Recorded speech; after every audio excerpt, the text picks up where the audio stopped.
Well, good afternoon, everyone. With regard to the refugee crisis, it's pretty obvious that ISIL is not contained, and it's pretty obvious they're not the JV team. This is a serious threat. The President still has not laid out a strategy for dealing with this.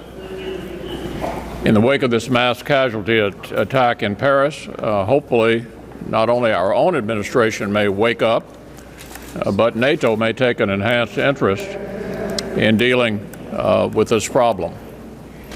We're going to continue to have refugees as long as Syria looks like it does.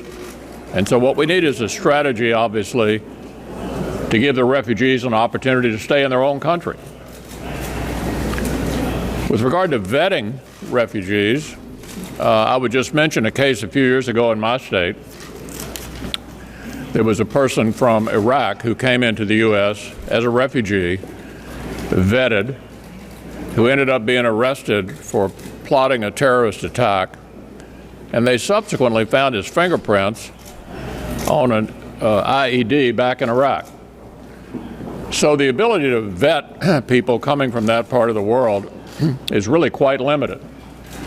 And so that's why I, for one, don't feel particularly comforted by the assertion that our government can vet these refugees, which leads to what you're hearing from all the governors around the country saying they're not interested in taking refugees from Syria for the foreseeable future.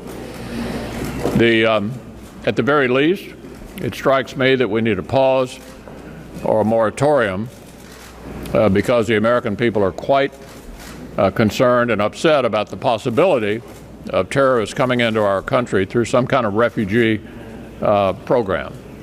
Let me turn to Senator Cornyn.